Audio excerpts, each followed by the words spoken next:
My name is Vanessa Richards, and I will be your MC for this morning. It's my pleasure to join you. I'd like to acknowledge that we're here on the unceded Coast Salish territories of the Squamish, Tsleil-Waututh, and Musqueam. And to begin our proceedings of this very fantastic day, we're so happy that you're here with us. I'd like to invite Faye Blaney from the H'Malku Nation, which means the milky glacial waters of Butte Inlet. If you would please make a warm welcome for Faye.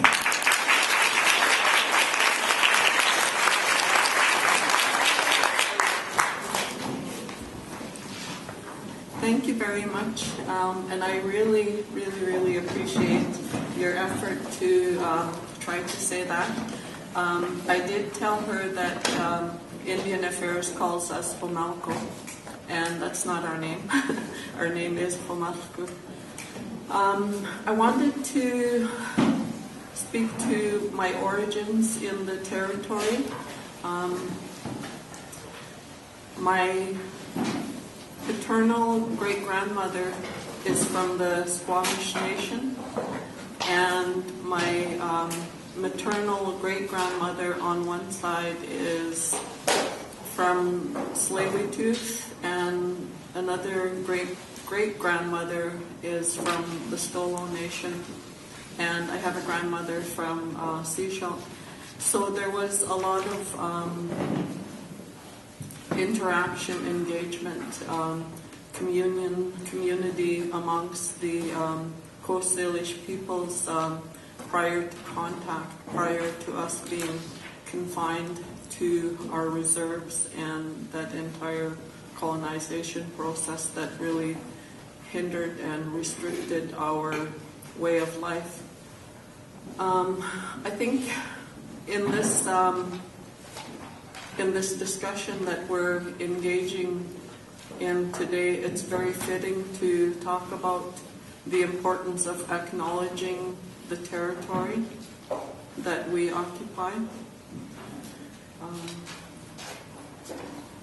I'm really emotional and quite appalled at what's been going on in the media, and you will hear my talk later on this afternoon about that, and I'm just very mindful of that and the roots of it in the colonization process with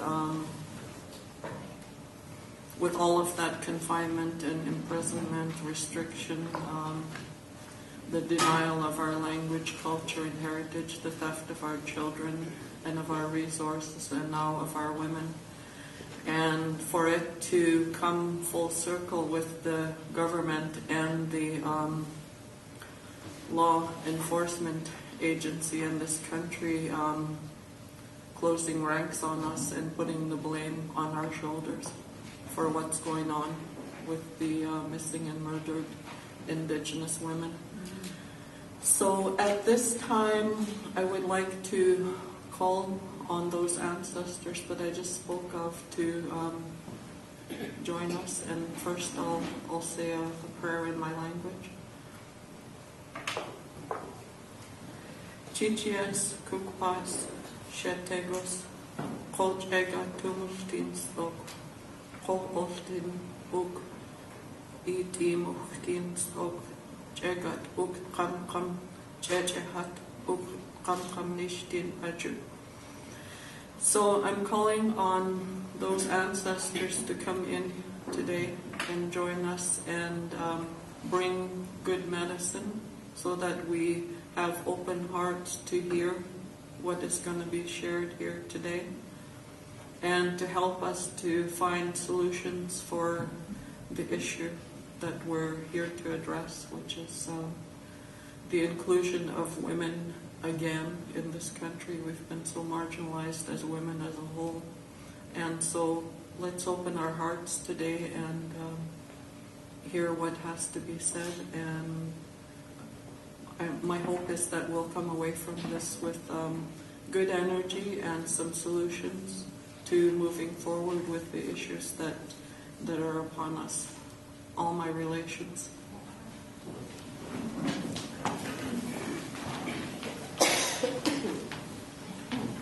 Thank you kindly, Faye. I'd like to welcome to the stage Miriam Palacios, who's with Oxfam, and she's just going to give us a little context for the nature of Up for Debate. Please welcome Miriam.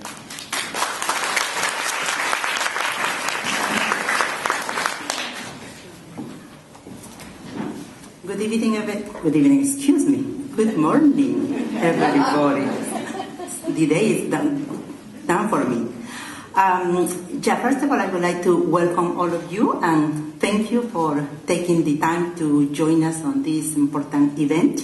Just want to tell you a little bit about what the Up for Debate campaign is all about and why we are here meeting today. As you know, this is not a partisan, basically, campaign or alliance. Rather than that, I will call it a very strong feminist and grassroots-based movement that is being developed in this country. There is at present over 150 organizations across the country who are part of this important alliance. And in British Columbia, we have over 50 organizations that have joined us. And every day there are more and more organizations that are being part of that, of this effort. What is the main goal of this campaign? It's very simple, indeed. I mean, it looks like very simple, but indeed it will require a lot of our work in order to make it to happen. The main goal is to really persuade and influence the leaders of the national political parties of these countries to make sure that they will be taking very, very, very serious what are the issues, the needs, and the realities that women are confronting today. As you probably are aware, and if you're following all the leaders of the parties on TV, radio, news, or whatever, the issues is the economy, they can talk about the budget, or whatever, as if women doesn't exist, right? And that's why it's really extremely important for us, as a Canadian, as a citizen, as a representative of organizations, to come together to make sure that we put enough pressure on them so that the issues that are impacting our lives are being debated and being taken into account. So what is what we want to do? Why are we here today? Because we want, with our collective efforts, to make sure that these leaders will commit to participate in a broadcast, televised debate addressing women issues. And in order to do it, we really had to work very hard. The National Coalition has come up with 3 issues that are very fundamental, and they're the ones that really help us to bring us all together because they're so broad and so important. And those issues are to make sure that they get serious on the issue of ending violence against women. I think that is extremely, extremely important. And we also want to ensure that they take action on the whole issue of economic equality for women, and that they support the leadership of women in this country and also overseas. So as you can really see, the format of our citizen forum today is going to follow this one of the key issues that have been developed in the platform, and each one of our speakers will be addressing each one of them on a presentation of 10 minutes. That presentation of each one of our speakers will be followed by some questions and answers, and then you probably notice that each one of you in your table has a moderator that is going to facilitate a discussion that is going to help us to come up with some concrete actions as to what we want to do. So just as a little bit of background of how the Citizen Forum is being set up. Okay, thank you.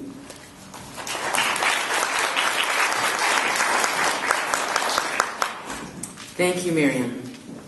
I'd like to thank all of the volunteers that have put this forum together, not only for today, but are looking at the way down the road, the long haul. So I thank you for your efforts now. I'd also like to thank all the brothers in the room who are here in your own capacity to do the work with us, and I really appreciate your presence.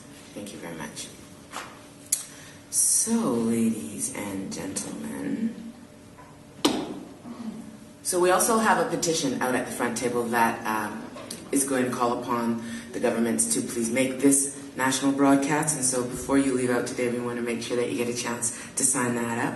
And as Miriam had said, today we're going to have the 3 speakers. They will be addressing the 3 core issues. Then they'll speak for about 10 minutes. We'll have 15 minutes of question and answer from the floor, and then we'll turn to our table talks where we'll have about 30 minutes conversation. And each table we hope to have 3 concrete recommendations come from each of you for each topic, from each table. And then at the end of the day, those recommendations will be shared in this space as part of our closing comments.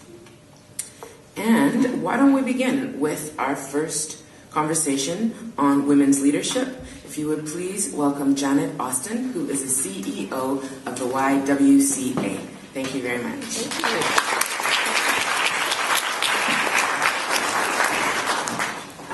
you. Thank you very much. I want to thank also Ellen Woodsworth and Miriam for asking me to speak today, and to really credit you for your splendid work in bringing profile to the issues that need to be dealt with at a national level.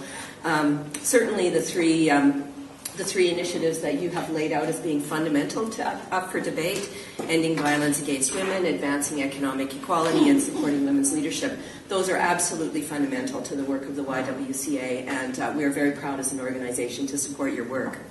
So I've been given 10 minutes to speak briefly on what is actually a very complex topic. I think our next speaker, Marjorie, probably knows a lot more about it than I do, but I'm going to do my best for you here. So, starting with a bit of an historical perspective, Canadian women have certainly come a long way in the last century.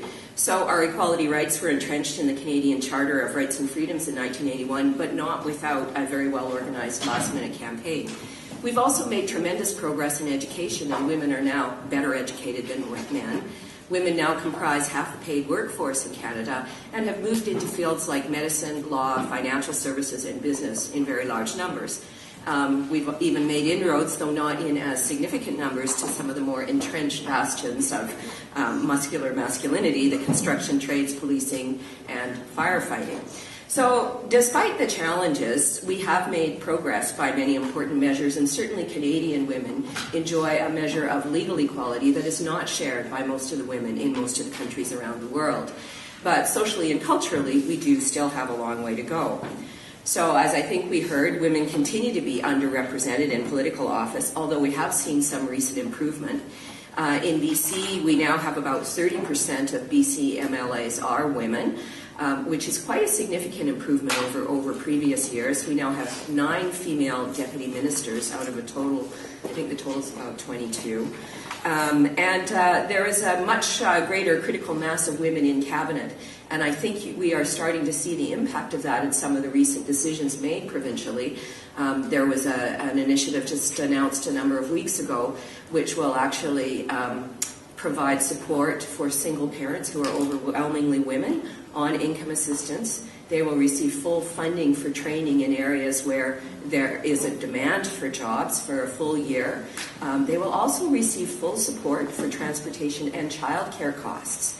And there's a recognition that childcare support needs to be continued once they actually transition into the workforce. So I think the fact that we have more female voices in cabinet, and I know from some of the female cabinet ministers who've worked on this, I think that is actually having a positive impact on some of the issues that all of us, have worked to champion. Federally, we have about 25% women in federal office, and municipally, 39% of councillors in BC are women, and that's up from 32% the previous election. 28% of mayors, but significantly, of the 10 largest municipalities, at least 40% of councillors are female, and 50% in Surrey, Vancouver, and Victoria, and we have Surrey and Victoria mayors. In business, women comprise about 35% of all management positions, 22.9% of senior management positions. Although there's really been no movement in that in the past, I think, 20 years, and I think that there's actually an argument that depending on the stats you look at, I think we can argue that, in fact, in that respect, we're actually going backwards. In BC, only 12% of board positions are held by women, and among the 10 largest publicly traded companies in BC, 3 had 2 female board members, and the others had only 1 or none. So that's an area where there has been very, very little progress, and the pace of change is very, very slow. I think it's been 1.5% a year increase since 2011. So at that rate, it's going to be like, 2068 before we actually get to 50-50. So this, despite the overwhelming research that is available that demonstrates that when companies and organizations have women in senior roles at the board level and in senior management positions, those companies outperform those that do not by a number of objective measures, including financial performance. So there is absolutely no question that there is a benefit to business in engaging women and supporting women's leadership. And a lot of that is around having a diversity of ideas to inform decision-making. So I will say as well, one of the things that I'm doing as a volunteer right now is I'm serving as the chair, the 2014-15 chair of the Vancouver Board of Trade. And people often think, oh, isn't that a bit unusual for the CEO of the YWCA? But I think it's extremely important. And I think that if we're only sharing our ideas and our views with people who share them, that's not going to take us very far. So I think it's really important to broaden the circle, and this is one way that I as an individual am attempting to do that. I'm actually very proud of some of the progress the Board of Trade has made in terms of advancing gender equity. It's my 5th year on the board. When I started, there were, I think, 5 women on a board of 35. We now have 16 women and 19 men, and I'm the chair. And I think there is a very strong commitment within the organization to a continued focus on diversity and a continued engagement of women. And I think that's manifest in a number of ways.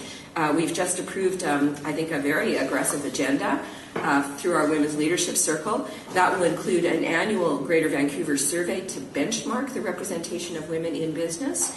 And also we held a Women's Economic Forum this past fall, which was like sold out, packed room, 400 or 500 people, and we will have a report coming out from that very shortly. So that's great. Also, women are the fastest growing component of the Board of Trade's membership. So I think that is an example, I think, of what can be done when an organization starts to make that kind of commitment. Okay, so there's no question that women's missing status from leadership positions significantly limits our outcomes in all spheres of society. And so we know that social and economic performance will suffer if we don't deal with this. However, there is an elephant in the room, I think. When we often the public discourse around this tends to focus on what we as individuals need to do and what organizations need to do to support women's leadership. And those things, of course, are extremely important. Very proud of what we do at the YWCA and, as I said, the Board of Trade. But the elephant in the room really is the plain fact that although women have moved into the traditional male domain roles in large numbers, men have not moved into the domestic sphere in the same way. And I want to just say here, I'm not blaming men for this. It's not about that. But I think it simply is a fact. And I do not think that we will ever see real progress and achieve real equality in terms of women's position in leadership in society until we address that imbalance in unpaid care. Women still spend twice as much time on caregiving as men. They still do 2/3 of the housework, and that's almost unchanged from 40 years ago. So there's actually one researcher who describes this as a remarkable inelasticity in men's contribution to household tasks, which is not affected by social class, number of children, or employment status of the female partner. So again, these are social, these are systemic issues, and I think we need to have a public conversation, a public discourse about this in order to change it. So, what are the two? I got to move on here. Thank you. 2 minutes. All right. There's 2 things I think that are absolutely fundamental to actually affecting this change.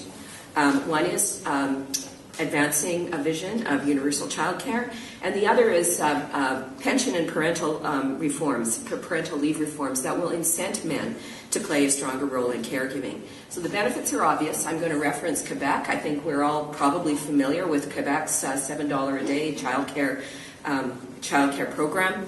And analysis done by a leading Canadian economist, Pierre Fortin. He's actually a fairly conservative economist associated with the C.D. Howe Institute. But results, 70,000 more mothers employed, GDP up by 1.7% or $5 billion annually. Tax transfer returns federally and provincially exceed the cost, so the program more than pays for itself.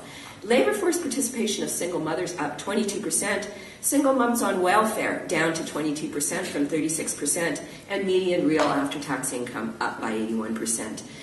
So this kind of a vision is endorsed by many leading economists, including James Heckman, who's a Nobel laureate, and David Dodge, who's the former governor of the Bank of Canada. Finally, daddy leave.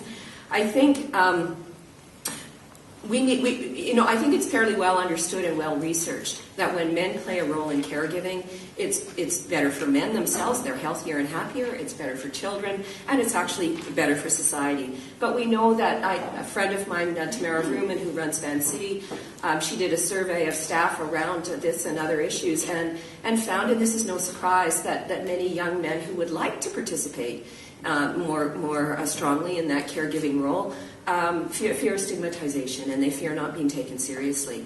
However, in Quebec, which has implemented a daddy leave provision, which is an extension of parental leave with a portion of it reserved exclusively for men, we see that it is taken by 84% of men who are eligible for it.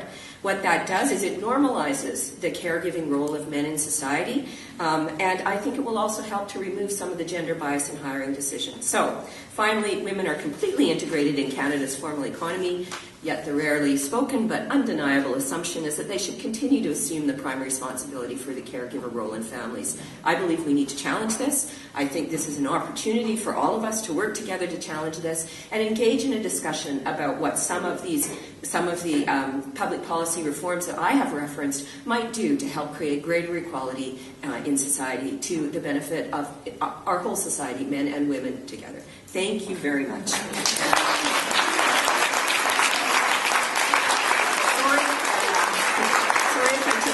Extra minute or so there, but it is a very complex topic. So I understand that you want me to take a few questions, which I'd be delighted to do. Yeah, and there's nothing ever easy about somebody can give you 30 minutes or 3 hours. It's always hard once you get inside of the work that matters so much to you and to us. So I'm wondering if we have some questions from the floor. And if you could stand when you pose your question, that would be really appreciated for everybody's hearing.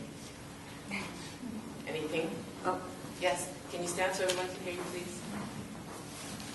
My issue is about pets, and people have pets, and people seem to forget that not everybody lives in a safe environment where they can leave their pet at home.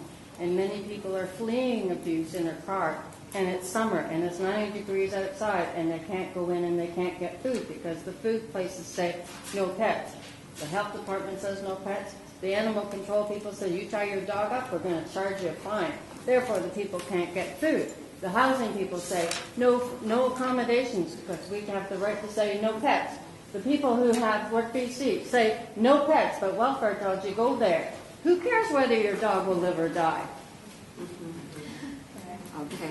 We need to change this about pets because people can't even flee violence using the transit if they have a large pet. All they can do is stay as far as their dog can walk because they can't take the dog on the transit, yet they can in Toronto, which has 2.79 million people. And if 2.79 million people can travel on the transit and people aren't dying like flies, I cannot see why they cannot do it here. You know what? You make a very good point, and I would say that I'm very sympathetic to the circumstances that you're describing. I know you've left me some notes here, which I'm going to be very pleased to look at. But it's the same as kids. People. You're talking about that parents need assistance with children, and they do, because they cannot be left alone. But not every situation is safe for the pets, and people forget. People have pets, and they cannot leave them alone. Thank you for reminding us of that. And I do promise to review your notes. And anybody else have a question? Yes. Hi, my name is Frances Barnes. I actually it's interesting that you said, your words were, the fear that men have of stigmatization of looking after children. Whereas we as I didn't. I'm just wondering Yeah. Okay. I may be charging through this a little bit too quickly. I didn't We've been mean living to. with that forever. No, I know. That's what you're saying. Yeah. Okay. Yeah, I know. As I said, it's a very complex topic, and there's a lot of nuance in this. What I really meant to say was that I think there are very strongly held social and cultural assumptions in society about women's role in the workplace and women's role in the home. So women are often there's a level of criticism which is often unspoken when women choose to work. You know, they're viewed perhaps as not taking their children seriously. I think that some men, certainly that I've spoken with, feel a similar level of criticism when they choose to stay home with their children. And I've seen this myself. I've spoken with many young men. In fact, I've been asked by a law firm to come and speak to the law firm by a couple of young men who would like to participate in the parental leave, but they fear that they will not be taken seriously in their careers. And that it will be damaging to them. So all I meant, Constance, was I think that we need to be sensitive to that as well, and to recognize that in order to change this dialogue, that is part of the equation that we need to actually attempt to address as well. So that's what I meant. I agree. Yeah. I find it really interesting because, again, that's Yeah. what we struggle with as women, Absolutely. not being taken seriously. So when you have men that are now kind of feeling that, and Yes. they're like, oh, gee, this is how I'm being a whole. So if I actually stay home Yeah. with the kids, and it could be men and men, because men are now adopting, like, same Yes, couples. absolutely. They're now getting a little taste of the history Yeah. that we've been dealing with. So it's almost like that's a marketing method. Yeah, and, no, but it is. I think. Nugget of wealth there. that- Yeah, I mean, that we're like, okay, you know what? We're going to throw this one back at you, gentlemen. Right. Have a little taste of this one. I like that you said that. Okay. I've got my notes. I'm bringing up Okay. the next door. Okay, we've got 3 questions. Thank you. I would like to take you first, please, and then my lady here, and if we can get to that 4th question there. So thank you very much. We've got 3 minutes. I want to know what constitutes why can't we take leadership from women who are doing work in nonprofit by themselves, women already in some level of caregiving roles often? Yes. But it's like we have to go in through the business world to have leadership. But women provide leadership on care of the land. We see this with Aboriginal women all the time. Yeah. I'm thinking, like, why not look at that leadership and honor that, and push our politicians to start from this place of honoring women's caregiving leadership. Yeah. I would like to, Janet, if you don't mind, would you be comfortable if we heard all the questions and then Sure, there might be yeah. an interrelatedness Yeah, and you for can sure. respond at once? So thank you very much. That second question was, yes, please. Hi. My question was just about, I've read articles about Quebec as well and what they've done. Sorry, about, I didn't hear you. Quebec and Oh, all yes. the progress that they've made with their policies. Yeah. And I was just wondering if maybe you might know about kind of what was the groundswell or what kind of led to that, because that seems like a really interesting anomaly in Canada. I know a few other provinces might be doing a little bit here and there, but it seems like that's the province we're looking at for all this data and everything, and that might be a great place to start. Thank you so much. And please. My question is, rather a suggestion. I know there are not too many jobs to go around, and I know that for some jobs, women's mental characteristics are an advantage rather than the obstacle for certain jobs, because man's and men's brain and body are different. For example, women have less iron in the blood, less muscular weight, and usually, for physical jobs, it's an obstacle. Yeah, not too many women are being hired for a firefighting job, for example. For heavy lifting, things like that.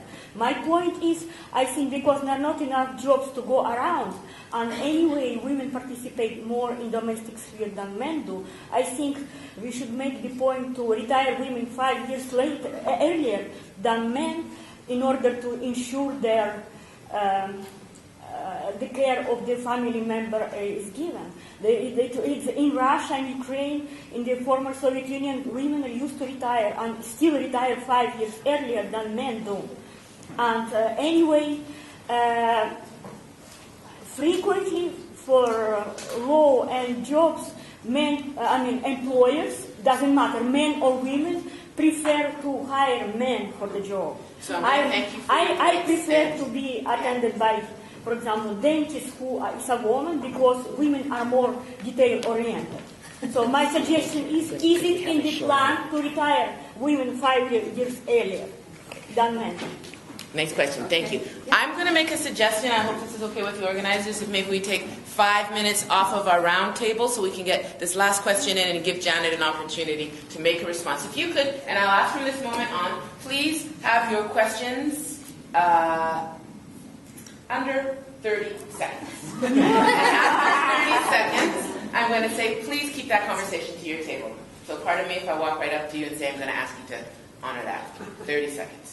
Okay, we agree on that, everybody? Okay, and then longer conversations at the table. Thank you very much. 30 seconds. Yes, my name's Gail. Firstly, can we get copies of the statistics that we've just been reading on? Sure. Okay, great.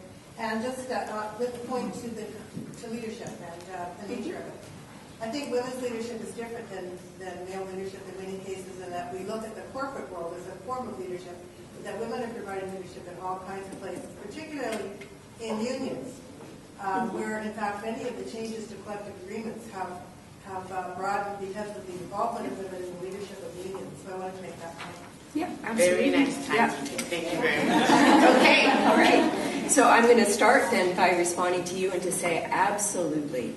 You know, there is no question that our society has benefited enormously from the leadership provided by the labor union movement, and that's something I, really fully appreciate and value. I because I'm very short of time, as I said, this is a very complex topic. I chose to focus on politics and also business because I think those are two areas where we haven't seen as much progress and where we do need to do more work. So hopefully that answers your question there. In response to your point about honoring women's traditional leadership, I absolutely agree with you as well.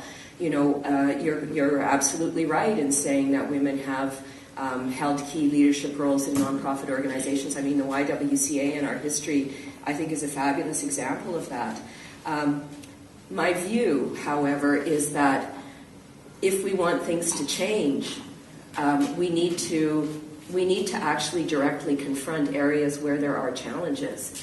And I do think that there needs to be progress in the business world, and I do think that there needs to be progress in continuing to encourage women to run for public office.